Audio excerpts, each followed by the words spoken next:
کہ دل میں بات تھی. جو بہت سی ہم باتیں کرتے ہیں کہ فلاں کا زیادہ رول تھا، فلاں کا زیادہ رول تھا، لیکن یہاں میں آپ کو بتانا چاہتا ہوں کہ یہ تاریخ بتا رہی ہے، اور آپ تک یہ بالکل میں ایگزیکٹ تاریخ پہنچا رہا ہوں کہ ان کی گاڑی کے اوپر ایک جھنڈا لگا ہوا تھا، اور وہ بنگلہ دیش کا جھنڈا تھا، اور جس سے یہ ظاہر ہو رہا تھا شیخ مجیب الرحمان ایک الگ ملک کی، ایک الگ ریاست کی مانگ کر رہے ہیں. اور جنرل یحییٰ خان سے ملاقات کے بعد ان کی جو جنرل یحییٰ خان کو وہ کنونس نہیں کر پاتے ہیں، اور جنرل یحییٰ خان ان کو کنونس نہیں کر پاتے ہیں، اور یہاں سے پھر ایک انقلاب، جس کو آپ بنگلہ دیش کا انقلاب بھی کہہ سکتے ہیں، تو یہاں سے آغاز ہوتا ہے. اور پھر اس کے بعد یہ ہوتا ہے کہ جنرل یحییٰ خان جب وطن واپس پہنچتے ہیں تو اس کے ٹھیک 2-3 روز کے بعد فوج کا جو ایک دستہ ہے وہ شیخ مجیب الرحمان کے گھر کے باہر پہنچتا ہے، اور شیخ مجیب الرحمان سے یہ کہتا ہے، اسپیکر کے اندر اعلان کرتا ہے کہ آپ کی ہم گرفتاری کے لیے آئے ہیں. اور شیخ مجیب الرحمان جب یہ بات سنتے ہیں تو اپنے گھر سے باہر آتے ہیں اور اپنے آپ کو سرنڈر کر دیتے ہیں، اور ان کو گرفتار کر 2-3 دن بنگلہ دیش میں رکھا جاتا ہے، مشرقی پاکستان میں رکھا جاتا ہے، اور پھر اس کے بعد ان کو میاں والی جیل میں شفٹ کر دیا جاتا ہے، جہاں وہ 9 مہینے تک رہتے ہیں. 9 مہینے اپنی سزا کاٹتے ہیں. دسمبر 1971 میں کچھ تبدیلیاں رونما ہوتی ہیں، جس میں ذوالفقار علی بھٹو صاحب کو پہلے صدر اور ایڈمنسٹریٹر، مارشل ایڈمنسٹریٹر لگا دیا جاتا ہے. اور سب سے پہلے وہ یہ کرتے ہیں کہ وہ شیخ مجیب الرحمان کی سزا کو معاف کرتے ہیں، اور ان کو میاں والی جیل سے راول پنڈی کے گیسٹ ہاؤس میں شفٹ کرتے ہیں. اور اس کے بعد یہ ہوتا ہے کہ ان سے ملاقات کے لیے آتے ہیں. جب ان سے ملاقات کے لیے آتے ہیں تو شیخ مجیب الرحمان ان سے سوال کرتے ہیں کہ آپ کس حیثیت سے میرے پاس پہنچے ہیں. تو ان کو ذوالفقار علی بھٹو صاحب بتاتے ہیں کہ میں صدر پاکستان ہوں، اور وہ اس کو کہتے ہیں کہ یہ تو میں ہوں. یہاں پہ ایک پوائنٹ اٹھتا ہے، اور وہ اس کو کہتے ہیں کہ دیکھیے پاکستان کے اور بھی بہت سے امور ہیں، خارجہ امور ہیں، اور بھی بہت سے امور ہیں، ہم وہاں اس میں مل بیٹھ کر ہم بات کر سکتے ہیں. جس پہ شیخ مجیب الرحمان کہتے ہیں کہ میں اکیلا ہوں، میرے ساتھ کوئی بات کرنے والا کوئی نہیں ہے، تو ہم اس کے بعد ہم اسے بات کر سکتے ہیں. اور وہ یہ کہہ کر ان کی ملاقات ختم ہو جاتی ہے، اور وہ ان کو کنونس نہیں کر پاتے ہیں. تو پھر اس کے بعد ذوالفقار علی بھٹو صاحب چلے جاتے ہیں، اور پھر کچھ روز کے بعد یہ ہوتا ہے کہ ان سے دوبارہ پھر ایک پیغام پہنچتا ہے، جب شیخ مجیب الرحمان کو بھیجنے کا وقت ہوتا ہے، جب وہ جانا چاہ رہے ہوتے ہیں کیونکہ ان کی سزا ختم ہو چکی ہوتی ہے. اور شیخ مجیب الرحمان کا جب ان کو ایک پیغام پہنچتا ہے ذوالفقار علی بھٹو صاحب کی طرف سے، وہ پیغام یہ ہوتا ہے کہ آپ 1-2 روز اور رک جائیں. وہ وجہ یہ تھی، جو مجیب الرحمان سوچتے ہیں کہ جو شاہ ایران ہیں ان کا دورہ ہوتا ہے، اور وہ یہ سوچتے ہیں کہ اب شاہ ایران کا دورہ ہے اور ذوالفقار علی بھٹو ان کا پریشر میرے اوپر ڈلوائیں گے. تو وہ ان سے یہ کہتے ہیں کہ آپ مجھے آزادی سے بہتر ہے کہ آپ مجھے جیل میں ڈال دیں، میں نہیں رک سکتا.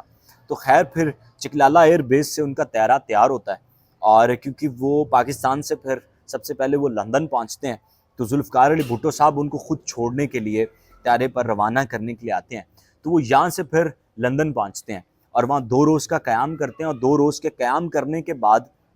وہ پھر بنگلہ دیش کی طرف روانہ ہوتے ہیں. وہ پہلے بنگلہ دیش نہیں پہنچتے ہیں، سب سے پہلے بھارت جاتے ہیں. وہاں پر اس ٹائم کی پرائم منسٹر اندرا گاندھی جو ہے وہ ان کا والانہ استقبال کرتی ہے، جہاں پہ چاروں فورسز جو ہے ان کے وہاں پہ موجود ہوتے ہیں، جنرلز موجود ہوتے ہیں، اور بھی ان کا ایک پرپا جو استقبال ہے وہ وہاں پر کیا جاتا ہے. اور وہ جب کیونکہ وہاں پہ لوگ بھی روتے ہیں، وہاں پر ایک جلسہ بھی منعقد کیا ہوتا ہے، جہاں جس سے شیخ مجیب الرحمان نے تقریر بھی کرنی ہوتی ہے.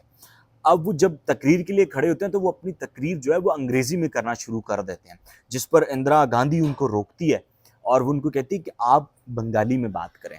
تو خیر اس کے بعد وہ اپنے وطن واپس لوٹتے ہیں، اور جب وہ ایئرپورٹ پر پہنچتے ہیں تو ہسٹری میں سب سے بڑا ان کا استقبال ہوتا ہے، جہاں پر 10 لاکھ جو تاریخ بتاتی ہے کہ 10 لاکھ بنگالی ان کا ایئرپورٹ پر استقبال کرتے ہیں، کیونکہ وہ سزا کاٹ کر آ رہے ہوتے ہیں. اور اس کے بعد وہ کیونکہ جب وہ سزا کے دوران وہ کمزور بھی ہو چکے ہوتے ہیں، تھوڑا سا عمر کا تقاضا بھی ہو چکا ہوتا ہے، اور جس پر وہ جب وہ ایئرپورٹ پہنچتے ہیں تو وہ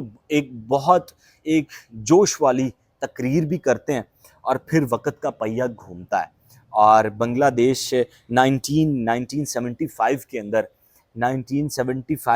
بہت سے مشرقی پاکستان جو بنگلہ دیش ہے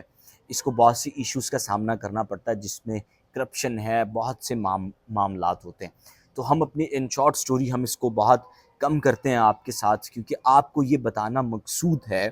کہ کس شخص نے کتنا رول ادا کیا مشرقی پاکستان کو الگ کرنے کے لیے، اس وطن کو دولخت کرنے کے لیے۔ تو شیخ مجیب الرحمن جب وہ وہاں پر پہنچتے ہیں تو بہت سے مسائل کا سامنا ہوتا ہے، اور مسائل کے سامنے کے بعد 15 اگست جس دن بھارت کی آزادی کا دن ہوتا ہے، صبح کے 4:50 پر کچھ فوجی افسران، بنگالی فوجی افسران شیخ مجیب الرحمن کے گھر میں گھستے ہیں، اور جب وہ اس کے گھر میں گھستے ہیں تو وہ اندھا دھند فائرنگ کرتے ہیں، جس سے ان کے خاندان کے 1 2 3 4 نہیں بلکہ 18 لوگ جو ہیں ان کو موت کے گھاٹ اتار دیا جاتا ہے، جس میں شیخ مجیب الرحمن کا 10 سال کا بیٹا اس کو بھی موت کے گھاٹ اتار دیا جاتا ہے۔ اور اس سب میں شیخ مجیب الرحمن کی 2 بیٹیاں جو جرمنی میں، ریحانہ اور اسینہ، وہ کیونکہ جرمنی میں مقیم ہوتی ہیں اس کی وجہ سے وہ بچ جاتی ہیں۔ باقی پھر جب وہ بیلکنی پر آتے ہیں، جب وہ باہر آتے ہیں تو وہ یہ جب سارے معاملات دیکھتے ہیں تو وہ اسی ٹائم چیف کو کال کرتے ہیں، بنگالی کو، اور اس کو وہ کہتے ہیں کہ یہ کیا ہو رہا ہے، تو وہ اس کو یہ کہتا ہے کہ آپ باہر آئیں۔ یہ پہلی دفعہ ہوتا ہے کہ بانی بنگلہ دیش کو چیف آرڈر دے رہا ہے کہ آپ باہر آئیں، اور جب وہ باہر آتے ہیں تو وہ ان سے یہ پوچھتے ہیں کہ تم لوگ کون ہو، کیا غلط گھر میں گھس گئے ہو، کیا معاملہ ہے؟ وہ کہتے ہیں ہم آپ کو مارنے آئے ہیں، اور اتنی بات ہوتی ہے، اور وہ آگے سے شیخ مجیب الرحمن بات کہتے ہیں کہ مجھے پاکستانی فوج نہیں مار سکی تو تم لوگ مجھے کیا مارو گے۔ یہی بات کہنی تھی کہ شیخ مجیب الرحمن پر اندھا دھند فائرنگ کر دی جاتی ہے، اور جس سے شیخ مجیب الرحمن جب گرتے ہیں تو تاریخ یہ بتاتی ہے کہ بوٹوں سے ان کے جو چہرہ ہے اس کو سیدھا کرنے کی کوشش بھی کی جاتی ہے، اور اس کے بعد ان کی جو باقی فیملی ممبرز ہیں ان کو دفنا دیا جاتا ہے گڑھا کھود کر، اور ان کی لاش کو پھر ان کی آبائی جو جگہ ہے وہاں پہ گھمایا بھی جاتا ہے، اور پھر جو حافظ ہے جس نے ان کا جنازہ پڑھایا ہوتا ہے۔ اور یہاں پر ایک اہم پوائنٹ آپ کو آپ کی گوش گزار کرنا ہے، وہ یہ ہوتا ہے کہ جب اس کو دفنانے کا وقت آتا ہے تو جس حافظ نے ان کا جنازہ پڑھایا ہوتا ہے تو وہ یہ کہتا ہے کہ میں اس کو سب سے پہلے آپ غسل دیں۔ اب جب وہ اس کو غسل کے لیے جاتے ہیں تو بانی بنگلہ دیش ان کو نہلانے کے لیے، ان کو غسل دینے کے لیے صابن میسر نہیں ہوتا، اور تاریخ یہ بتاتی ہے کہ ان کو کپڑے دھونے والے صابن سے غسل دیا جاتا ہے۔ تو یہ ایک طریقہ، ایک پہلو تھا جو ایک بہت بڑا، جو پاکستان کے اندر بہت سی باتیں ہوتی ہیں، بہت سے لوگوں کو کہا جاتا ہے غدار ہے، اور یہ میں نے آپ کو سارے پوائنٹس بتائے ہیں کہ غداری اور انقلاب کہاں سے شروع ہوتا ہے اور کون سے لوگ ہیں جنہوں نے اس میں اپنا بہت اہم کردار ادا کیا۔ محمد صلاح الدین کو دیجیے اجازت، انشاءاللہ ملاقات ہوگی آپ سے اگلے ولاگ میں۔ اپنا بہت سا خیال رکھیے، اللہ نگہبان۔